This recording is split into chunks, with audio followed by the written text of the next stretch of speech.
Morning, team owners of the USFL. This is HLites Week 8 previews Week 9. Next week, Jason Wise, Portland Breakers owner, will be doing this production. And the following week after that, Bulls owner Philip Wilfong will be doing highlights and previews. So thanks for you guys that are coming aboard and giving it your shot. John Pahala did it. I've asked John if he wanted to do another one, but we do have room for one more person to do a week of highlights. If you want to, we like to see new faces. Nothing against John doing a second one, but we would like to see someone else step up. Give it a shot. It's all in fun. All right, look, guys, I don't know what the problem is voting in a poll. Right now, it's 9-5. I like to see 11 votes to lean one way at least before I even consider closing a poll. I really don't understand with everybody playing the game why everyone cannot remember to simply go vote in the polls. So please do that, and let's wrap this up. We're going to discuss quarterbacks. I noticed a new option on quarterbacks that I have not noticed in the settings in the past. After the fact this year, after draft and after our season got going, I noticed it. And it's team quarterback. And a team quarterback, I believe the way that works is you get everybody quarterback on that team kind of automatically. Some people talk about going to one quarterback. If you get Drew Brees or some of the top quarterbacks, you've got them as a keeper on your team, and you can only keep one, and he gets injured. I don't know. I just don't see where. Yeah, you would have his backup, but you didn't draft his backup. Yeah, you drafted team quarterback, but I just have some problems with that. I think we should stay with a setting of 2 and have the team quarterback. I think when we do this, a few team owners will strategize and elect not to keep a second quarterback, take a little more risk, and that will allow maybe a quarterback to float through the free agency and be available most of the time. We've done this for several years. It's kind of someone always has tough luck. I do think it's part of your overall moves on a weekly basis. You're planning, you're looking forward to weeks ahead, drafting your bye week, the way you draft, everything you do, I think will put you in that dilemma or not put you in that dilemma of having a quarterback. I don't think there's any real solid answer, guys, but we're going to be having a poll on that coming up. Please vote in the current poll, and let's close that out. Likewise, in the 16-team league, you guys have had one poll all year long, and some of you hadn't voted. So, your commissioner is just going to make the rule without regard of a democratic process if you do not follow through with that. Trades, finally. Trades, we've got 2 weeks, right at this point, about 2 weeks left. A lot of bye weeks. Some of you guys are carrying 2 quarterbacks at this point. Maybe you need to take a risk and carry 1 quarterback because you need to play catch up, and you just have to take that risk and just all balls and go with 1 quarterback. That puts you in a trade position to let go of a quarterback, maybe get a running back or wide receiver. And guys, negotiate, use the process, answer your trade. Just say, hell no, you don't want the trade instead of not answering and letting it expire. I know life is busy, but to go in and do these things, and we are just fantasy football, but to be professional, to be a professional franchise owner, team manager, and respectful to all of your other players, you need to go in and do that. All right, here we go. Highlights, Week 8, exciting week. Bulls take down the Showboats every year, the last 2 or 3 years. Bulls look like they're going to have trouble with the Showboats. They kind of manhandle them along the way. They do play again in Week 12. South right now is tied 7-1, 7-1. Bulls and Showboats. Of course, Bulls win that outright by winning that victory, but the season is not finished. The South is not finished. Bulls are 7-1, Showboats 7-1. And then the Stallions this week win. Henry Rido, I think he's won 3 out of the last 5 or 3 out of the last 4.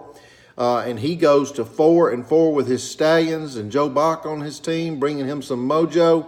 The Renegades do go down. Another tough year for Randy Minor. But the Stallions are 4-4. The Renegades are 2-5. And you, Randy, are now in the Spoiler Award category at this point. Play hard. Try to upset these other teams. and win yourself some free dues there and first to draft. That's a very valuable award. Houston and Tampa, Paul Thompson, he's done it again. Him and Scott Boucher have put together another win. Houston is 5-3. The Central is very interesting. 4 teams out of the Central have made the top 8 board, guys. But Houston takes down Tampa, Brian Tracy's team at 2-6. And Brian, you also are in the spoiler award category. If you're not sure how that works, all you got to do is keep playing hard and upset a couple teams. You, Brian, may be first to draft and get the free dues for the next year if you can win that spoiler award. The leader in the Central, though, is the Outlaws. Outlaws take down Gunslingers this week. We've got a long history of back and forth between Kyle and Jake, but Outlaws prevail in this game. They go to 6-2. Gunslingers go to 3-5. Michigan takes down the Blitz this week in a key divisional battle. They both end up with a record of 5-3 in this one. The Central is tight. Jake's got a great team. He actually has the most points in the division, even though sitting at the bottom. I really am not sure how that happens, but it did. It does happen. But what that means is that Jake is going to make a comeback here, because I know he's not going to quit. He does have a good, strong team. And the Central, man, it's something to watch the rest of the season, especially the divisional matchups. The Invaders, Mike Lancelotti takes down the Gold this week. Michael Rutt's having a tough start in the season. I've talked to Michael. He's not going to quit. He's expected this in his first season. Also, the Wranglers this week beat the Express on a missed field goal by Goskowski last night. If Goskowski would have made that one field goal he missed, I believe that the Express would have won that game, El Briscoe. By the way, tune in, everybody befriend El Briscoe and look at his Sports Guru sportscast. They're really funny and entertaining. I hope he brings that to us in the future.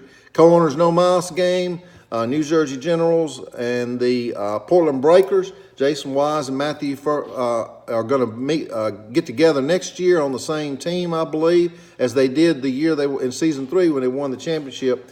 But in this game, the New Jersey Generals go to 2-6 and beat Jason Wise Breakers. New Jersey, you are in the spoiler award category at this time, and you won a game this week, and that's good for you. And finally, the Feds take down the Maulers. Maulers go to 2-6. Michael Bosley, you are in the spoiler award category as well. Feds go to 5-3 and atop the Atlantic Division. Also, the Stars and the Hitmen both go to 4-4. Next week's games, here we go. And I'm going to have to do this quick because I'm running out of time, guys. Please do those things I mentioned at the beginning of this. Next week, the Federals play the Gunslingers. Gunslingers are really hurting with the bye bug. I'm not sure what that game's going to do, but the Federals and Gunslingers go at it. Tina's trying to stay atop the Atlantic Division. Chicago Blitz play the New Jersey Generals.